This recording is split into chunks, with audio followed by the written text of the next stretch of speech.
dosi Pfizer in Veneto. Nella Marca la vaccinazione degli over 80 salta ai primi di marzo. L'amarezza del direttore generale, intanto buoni dati su contagio e guariti, bene anche la terapia con il plasma. Nuovo vertice sulla scuola con il CTS, da domani si può tornare, ma in Veneto l'apertura slitta. Il 1° di febbraio la vicepresidente dell'Ordine degli Psicologi del Veneto, differenze attese troppo dannose per i ragazzi. Crisi di governo, incontro nel pomeriggio tra i capigruppo, il sindaco Mario Conte e il presidente Anci. Se non ci sarà maggioranza forte è meglio andare ad elezioni urgenti, i ristori. Nuova petizione su change.org chiede la riapertura di palestre, piscine e centri fitness che lavorano in sicurezza. In pochi minuti già 1500 firme digitali. 23enne salvato in extremis dall'amico, intossicato dal monossido di carbonio, stava usando un bracciere per salvarsi. Sul posto i carabinieri. Gli alpini scommettono sulla fine del contagio, donata nazionale fissata per settembre a Rimini. Penne nere impazienti di tornare a radunarsi, pronte ad accettare anche di sfilare sulla sabbia. 17 gennaio, Sant'Antonio Abate, patrono degli animali, dal santino al racconto del maiale che guariva dallo sfogo, primo esempio di solidarietà tra le famiglie. Ben ritrovati, buonasera, buona domenica a tutti voi. Partiamo come sempre dai dati, ci facciamo aiutare dalla grafica che ci racconta che nelle ultime 12 ore nella Marca trevigiana ci sono stati 98 nuovi casi di coronavirus che vanno ad aggiungersi ai 66 registrati questa mattina, per un totale di 164 nuovi casi nelle ultime 24 ore. Velocemente vediamo il dato del Veneto con 321 casi nelle ultime 12 ore che vanno ad aggiungersi ai 528 in tutto il Veneto. Dunque i nuovi contagi da coronavirus sono 849. Non ci sono stati decessi nelle ultime 24 ore nella Marca trevigiana e questa è sicuramente una buona notizia, una notizia con cui abbiamo deciso di aprire questa edizione del telegiornale, perché anche i contagi comunque nella Marca trevigiana sono in calo e buoni sono anche i numeri per quanto riguarda la terapia al plasma. Io ringrazio sempre i trevigiani perché questo spirito di solidarietà è forte nella terra trevigiana e si dimostra anche in questo caso. Troppo presto per fare i bilanci, ma questa settimana trevigiana chiude con 2 primati. Uno in Veneto, per essere diventata la provincia con il calo più considerevole dei contagi e la percentuale più alta dei guariti. Il secondo in Italia, per aver innescato la macchina più virtuosa nell'offerta e impiego del plasma iperimmune. Sta funzionando, le persone sono molto propense a donarlo, chiaramente noi siamo anche molto performanti nel numero di persone che riusciamo a prendere e acquisire da loro il siero autoimmune. Un siero salvavita usato in pazienti aiutati con la ventilazione o per i quali diventa necessaria la terapia intensiva. Conferma invece con molta amarezza il direttore Benazzi lo slittamento della campagna vaccinale ad inizio marzo per la popolazione, per gli over 80, prevista invece per inizio febbraio a causa del taglio delle dosi Pfizer destinate al Veneto. La nostra regione, insieme ad Emilia Romagna e Lombardia, è stata la più penalizzata, come si legge nella nota del commissario Arcuri, per circa 25.000 dosi. Abruzzo, Basilicata, Marche, Molise, Umbria e Val d'Aosta sono invece le uniche regioni che non avranno tagli nella distribuzione.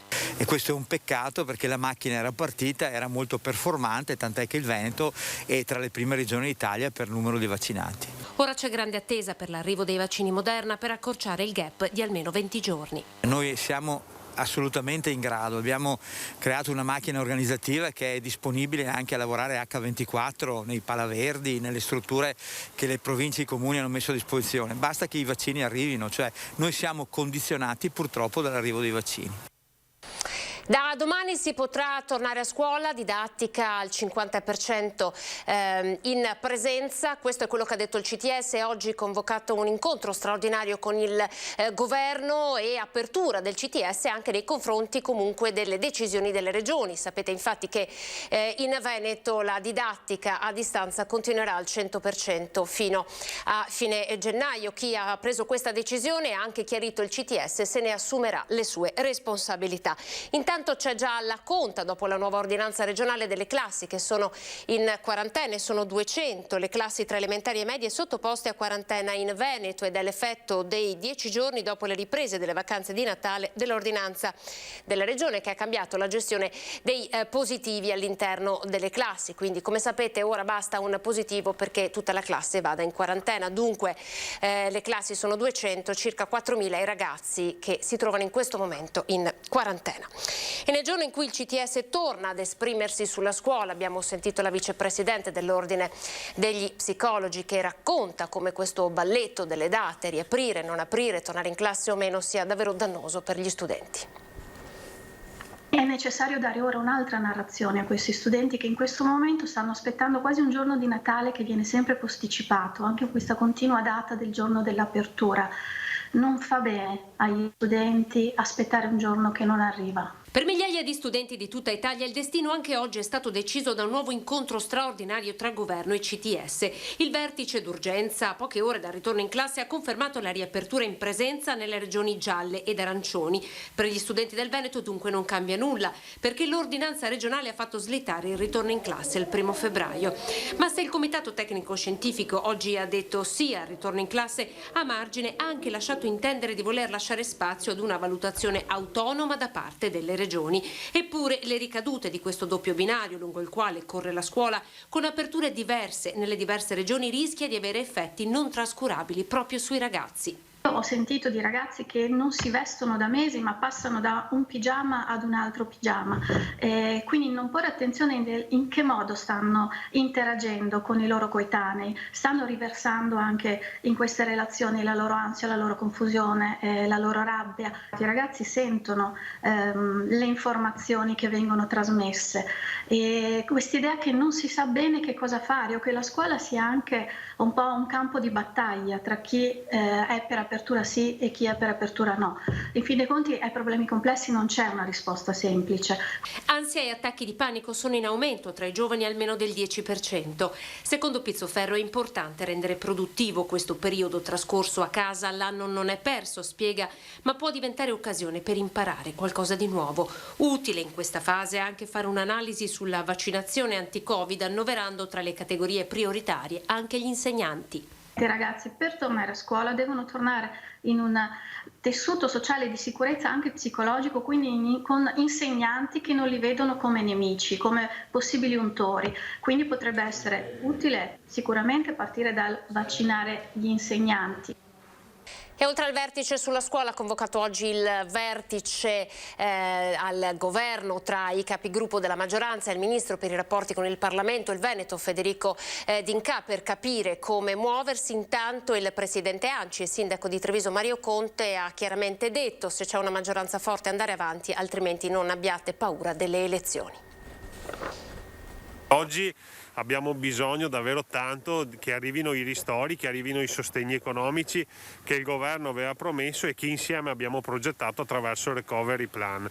Credo che questa instabilità e soprattutto questa crisi di governo rischia di rallentare questo processo di finanziamento alle amministrazioni locali, che a sua volta rischia di vedere paralizzato lo sviluppo dei nostri territori e la ripresa economica post pandemia. Quindi io auspico che si trovi una soluzione, però deve esserci un governo stabile, un governo che possa portare avanti delle scelte anche coraggiose e importanti per i nostri territori, ma il timore che Conte non riesca a rimettere in piedi una maggioranza, stiamo vedendo dei nomi che francamente imbarazzano tutti, dal PD al Premier stesso, e quindi la vedo particolarmente difficile.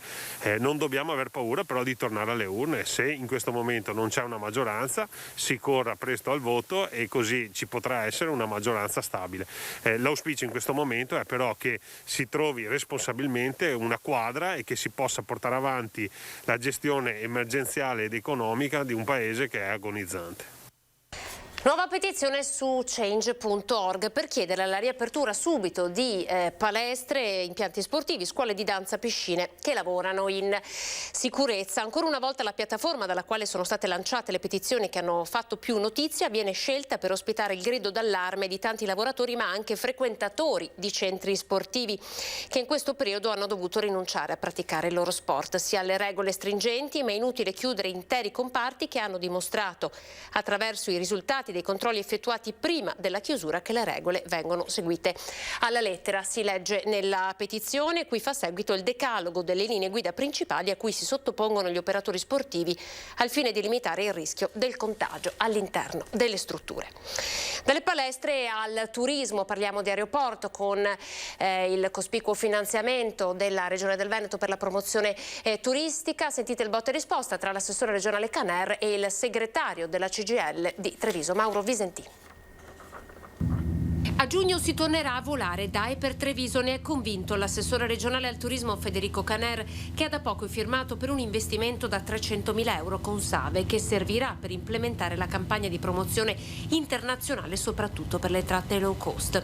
Un'iniezione di denaro che andrà a finanziare pacchetti turistici in Veneto. Contiamo entro l'estate di voler ripartire. I 300.000 euro di cui parliamo sono proprio investimenti assieme alle compagnie aeree, per esempio per abbattere il costo del biglietto per chi magari appunto decide di prenotare per tempo, oppure semplicemente fare della promozione territoriale assieme alle compagnie aeree. E quest'estate all'interno dello scalo trevigiano si potranno anche trovare dei point service con personale specializzato e si potranno anche fare esperienze gastronomiche. Noi abbiamo pensato proprio a creare un progetto Le Porte dell'Accoglienza, quindi all'interno anche degli aeroporti di Venezia, Treviso e Verona verranno fatte anche dei desk operativi importanti dove si illustra il territorio, si accoglie il turista, ci sarà anche del merchandising interno. Soltanto Treviso conta oggi migliaia di persone a casa per il blocco dei voli, un indotto praticamente azzerato. La CGIL trevigiana a questo proposito ha chiesto espressamente all'assessore Caner altre risorse finanziarie per supportare i lavoratori dei servizi che hanno in scadenza quel fondo di integrazione salariale che era stato pensato apposta per loro. Abbiamo circa quasi 1 migliaio di persone. Queste persone devono essere formate e la Regione può mettere in campo il fondo nuove competenze per formare queste persone e perché ci sia, quando riaprirà l'aeroporto, la possibilità di trovare anche quei servizi, perché se no chi atterra a Treviso non troverà nessuno che gli darà delle risposte, che gli darà i servizi, perché quelle realtà saranno morte. Ieri il Consiglio dell'ANA ha stabilito per settembre la Dunata Nazionale degli Alpini, destinazione Rimini. Abbiamo ascoltato i commenti delle Penne Nere. Arriva Treviso. Si parlava della seconda domenica di settembre, se non ricordo male. Noi siamo qui ad aspettarla. Adunata nazionale degli Alpini di Rimini del 2021 a settembre. La notizia diffusa ieri del presidente Sebastiano Favero viene commentata oggi da tutte le Penne Nere. Qua a Visnadello il direttivo del gruppo si è ritrovato nella sede dopo mesi di chiusura, pronti ad organizzare tutto con una convinzione nel cuore. Gli alpini credono che entro settembre finisca la pandemia. Noi siamo abbastanza positivi su questo, però lo speriamo vivamente. Una speranza che mitiga la delusione per il mancato appuntamento del 2020 e lo slittamento a fine estate di un evento che da sempre si tiene ai primi di maggio. Dispiacere perché noi le aspettiamo ogni anno con tanto orgoglio, è il nostro raduno, è il nostro ritrovarsi tutti assieme, perciò anche se così, però penso sia giusto così. La data precisa probabilmente verrà stabilita martedì sera, quando ci sarà una riunione tra direttivo nazionale e presidenti di sezione, dove di fatto verrà avviata la macchina organizzativa, uno dei fiori all'occhiello dell'associazione nazionale. C'è chi dice che forse a questo punto era meglio andare direttamente a maggio 22 per tornare a una normalità. Sì, però la speranza era quella che finisse tutto entro quest'anno, si potesse fare tutto quello che non abbiamo fatto in tutti questi anni, di poter recuperare, insomma, quello che abbiamo perso l'anno scorso. Anche a Pieve di Soligo si percepisce chiaramente quanta voglia ci sia per Vece e Boce di ritrovarsi nuovamente assieme. Una volontà che va oltre a qualche commento ironico sul fatto che gli alpini hanno poco a che spartire con la sabbia di Rimini. A Rimini comunque ci sono degli alpini anche a Rimini, saranno di 4-0 diciamo, però degli alpini sono anche di Rimini, quindi ben venga anche Rimini come Adunata. Certo non è una città storica degli alpini come può essere Cuneo o Torino o Udine o Bergamo, ecco, però ben venga anche Rimini come Adunata. La terra del Piave, del Grappa, del Montello. Siamo alla cronaca. cronaca, un 48enne di San Biagio di Callalta è stato multato per 400 euro perché, sorpreso al bar senza mascherina, continuava a sostenere agli agenti di polizia locale che sono arrivati proprio perché chiamati dal titolare che il Covid non esiste. L'episodio è avvenuto venerdì. La polizia ha dovuto operare a lungo affinché l'uomo decidesse di seguire le indicazioni previste dall'ultimo DPCM. E ancora la cronaca che ci porta invece in via Aldo Moro a Ponte della Priula. Intorno alle 14:40 di oggi ci sono portati sul posto vigili del fuoco, SUEM 118 e i carabinieri per un 23enne che è stato trovato già privo di coscienza in un appartamento perché intossicato a causa delle esalazioni di monossido prodotte da un braciere utilizzato per scaldarsi. Il giovane era ospite di un cittadino marocchino, è stato subito soccorso e dopo le prime cure prestategli all'esterno dell'abitazione è stato prima portato all'ospedale di Conegliano e poi all'ospedale dell'Angelo di Mestre, dove si trova ora ricoverato in pericolo di vita in un reparto specializzato dotato di camera iperbarica. In ogni caso a richiedere l'intervento dei soccorsi sono stati alcuni residenti dell'appartamento vicino che hanno avvertito un forte odore di monossido di carbonio. E nel pomeriggio di sabato i militari del nucleo operativo radiomobile di Treviso hanno denunciato per furto aggravato un 18enne incensurato che presso il supermercato Mega di via Noalese di Treviso aveva occultato nello zaino che aveva con sé svariate confezioni di integratori alimentari per un valore di circa 100 euro. Il giovane è stato prima pizzicato dal personale addetto alla sicurezza del negozio, oltre le barriere antitaccheggio, poi identificato e deferito all'autorità giudiziaria. La refurtiva è stata restituita al proprietario. Ci fermiamo per alcuni secondi, a tra poco con tutte le notizie che arrivano dalla Marca trevigiana. Eccoci, ben ritrovati ancora con l'informazione di TG Treviso. Ripartiamo da delle tracce di gasolio che sono state trovate dai vigili del fuoco nelle acque del Musestre proprio nella giornata di oggi. Una densa sostanza oleosa che è stata appunto trovata e ha fatto capolino nelle acque del Musestre nella tarda mattinata, rischiando di inquinare tutto il tratto lungo via Postumia Ovest a San Biagio di Callalta. Per questo motivo sul posto sono arrivati i vigili del fuoco che, grazie a delle paratie assorbenti, hanno subito cercato di limitare quanto più possibile i danni, ancora da capire l'origine dello sversamento. E continuiamo a parlare di inquinamento con l'ordinanza antismog del Comune di Treviso che rimane invariata fino a fine marzo. Vediamo. L'ordinanza anti-smog resta com'era negli anni precedenti. Non vengono inserite nelle misure restrittive le vetture Euro 4 e 5 diesel, come invece era previsto. La misura è stata congelata dai sindaci dei comuni capoluogo, Treviso capofila, per venire incontro alle esigenze delle famiglie in questo periodo di difficoltà dettata dall'emergenza sanitaria, in cui i mezzi pubblici hanno capienze ridotte. Ampliare lo stop alla circolazione di questi mezzi avrebbe significato coinvolgere un terzo delle auto. E si è deciso di estendere l'ordinanza che era già in vigore e che finiva il 21 dicembre, di estenderla anche per la seconda parte dell'inverno. È stata una richiesta fatta nostra come Treviso e tutti i capoluoghi di provincia alla Regione, che l'ha accolta e l'ha portata nel tavolo di bacino padano, perché ci sembrava perfino incredibile in questo momento storico in cui le famiglie hanno difficoltà a utilizzare i mezzi pubblici o a trovare mezzi alternativi all'auto, chiedere di bloccare anche l'Euro 4, che sono peraltro il 30% dei diesel circolanti. L'ordinanza anti-smog per limitare le emissioni di PM10 resterà valida fino a fine marzo, dopo essere stata sospesa durante il periodo natalizio. Treviso è sempre green, abbiamo un programma che abbiamo chiamato New Green Deal Treviso, che in tutti i campi sta portando grandi innovazioni su quello che sappiamo che abbiamo fatto la forestazione urbana, abbiamo fatto una serie di attività, però ripeto, per quello riguarda la movimentazione dei mezzi in questo momento, sia i mezzi commerciali che i mezzi dei nostri cittadini, non era il momento storico di bloccare un'altra grande parte dei mezzi circolanti. Una raccolta firme per salvare alcuni edifici storici di Treviso, a lanciarla via web un artista, un uomo di cultura della città che ha già ottenuto molti consensi. L'obiettivo è 1.500, tante le firme che il pittore Paolo Del Giudice, l'ex direttore dei musei civici Eugenio Manzato vogliono raccogliere con questa pagina web per dare un nuovo strumento alla città, o meglio al sindaco, perché impedisca che testimonianze architettoniche di Treviso scompaiano sotto i colpi di quelle che oggi chiamiamo rigenerazioni urbane. Il dibattito è sorto sul futuro del palazzetto di Viale 4 Novembre, che per tutti è la casa dell'americano, e poi è proseguito con tutta una serie di cantieri già operativi o in via di programmazione. E la prima battaglia già annunciata per questo edificio di via Pancera, per molti l'ex SIP, ma storicamente prima sede delle grafiche della famiglia Zoppelli che l'ha edificata. Quello è l'unico edificio industriale rimasto all'interno del centro storico. Una volta era pieno di attività, come in tutte le città. Sembra che ci vergogniamo che ci fossero gli operai che lavoravano dentro le mura.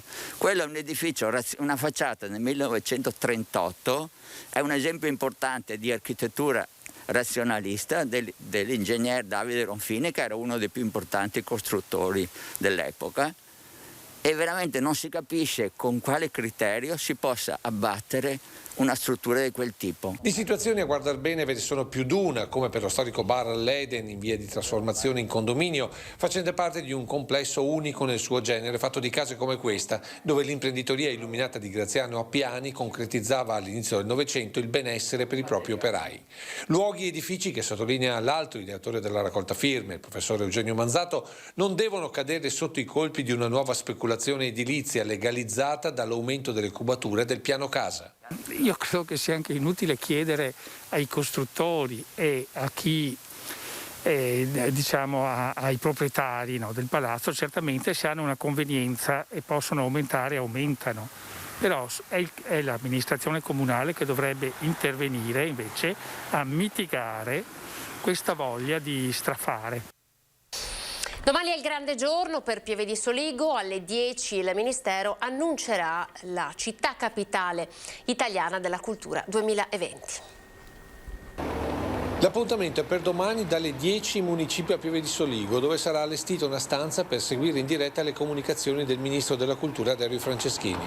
Porte aperte a tutti i cittadini per condividere gioia o delusione per l'assegnazione del titolo Capitale Italiana della Cultura 2022. Una scelta ben precisa del sindaco Stefano Soldan, le porte aperte nel comune, primo cittadino che non nasconde la trepidazione. È come la notte prima degli esami, con la tensione ma anche con la certezza che tutto quello che dovevamo fare è stato fatto bene. Abbiamo sostenuto un confronto anche abbastanza intenso con i giurati della commissione, ma l'esito, sentendo anche il parere di tanti cittadini, è che ci siamo difesi molto bene e la nostra è una candidatura che sicuramente ha fatto il botto. Del resto gli argomenti a supporto sono ben diversi rispetto alle altre 9 città in corsa. Il punto di forza è non essere convenzionali, non parlare solo di arte, pittura, musica e quant'altro, ma affrontare le questioni che oggi interessano questo territorio e possono diventare un esempio naturale. Si veda tra tutte la demolizione di quanto abbiamo costruito male in questi decenni, che ha deturpato appunto il nostro paesaggio e può essere un modello nazionale. Perché cultura, sottolinea il sindaco, è anche capire gli errori e risolverli.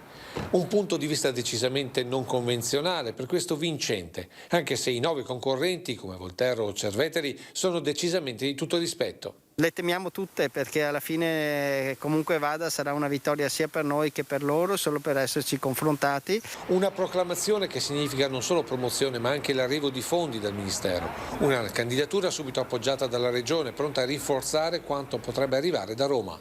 Sarebbe un risultato importantissimo per la nostra regione, perché alla luce anche della nuova legge proprio sulla cultura andrebbe a valorizzare un territorio che ha già avuto un riconoscimento paesaggistico con riconoscimento di patrimonio dell'umanità dell'UNESCO, e questo andrebbe a completare un po' il quadro. Sarebbe sicuramente un grande risultato per tutto il territorio regionale, in quanto potrebbero avere benefici tutti i nostri enti che si occupano di cultura. Siamo alla nostra rubrica della domenica dedicata agli oggetti della nostra storia. Partiamo da un santino, il santino del patrono degli animali, che è Sant'Antonio Abate, oggi 17 gennaio.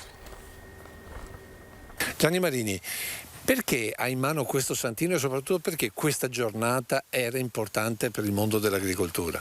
Questa è una giornata particolare, il 17 gennaio, di Sant'Antonio Abate, Sant'Antonio del Porcelli che chiamavano una volta. È il santo dei nostri animali che chiamiamo di compagnia e che da sempre sono domestici. Santo invocato specialmente quando in stalla arrivavano le malattie o qualche parto si preannunciava difficile, che voleva dire fame e carestia per tutta la famiglia. Un po' i parroci andavano a pestare a benedire gli animali tutti gli animali diciamo, della stalla, dai vacche, il porsello, le anatre, che praticamente anche a questo era un periodo che nasceva i vedeti. E proprio da un parroco arriva la spiegazione del connubio tra Sant'Antonio e gli animali. È un eremita, uno che è nato da genitori ricchi agricoltori. Crea un gruppo di eremiti che diventano la congregazione degli antoniani. Questi antoniani coltivavano e curavano e allevavano i maiali per fare del grasso del maiale la cura dello sfogo cosiddetto di Sant'Antonio. Ecco perché ha sempre vicino un maiale, che tra l'altro racconta anche un'altra vicenda. Questo porsello andava a portare in giro per le famiglie, diciamo che sono borgata e si spartiva, un colpo uno, un colpo che altro, fin quando diventava grande, e dopo quando gli era buono da macello, a carne andava data alle famiglie bisognose. Ecco perché quando una persona è sempre in giro si dice che è come il maiale del santo e come questo animale sia anche il simbolo della solidarietà. Nella ricerca di aiutare le popolazioni a vivere il Vangelo, mai e mai la Chiesa ha dimenticato di creare gesti di solidarietà. Il famoso Porcel di Sant'Antonio era la Caritas del tempo. Infine molti non sanno che in questa notte pare addirittura che gli animali parlino direttamente col santo. Serata particolare perché diciamo che si andava a far fiore una volta per stare, perché era l'unico posto del caldo, e quindi si andava a scuro perché gli diceva che bisognava non disturbare bestie, perché appunto che era sto colloquio fra il santo e bestie. Però quelli che andava dentro gli era solo ammessi i maschi, perché le donne no, perché ovviamente un fiacco scuro che era qualche problema, insomma. Questo era il nostro ultimo servizio, grazie per essere stati in nostra compagnia, ci lasciamo con le previsioni del tempo, arrivederci.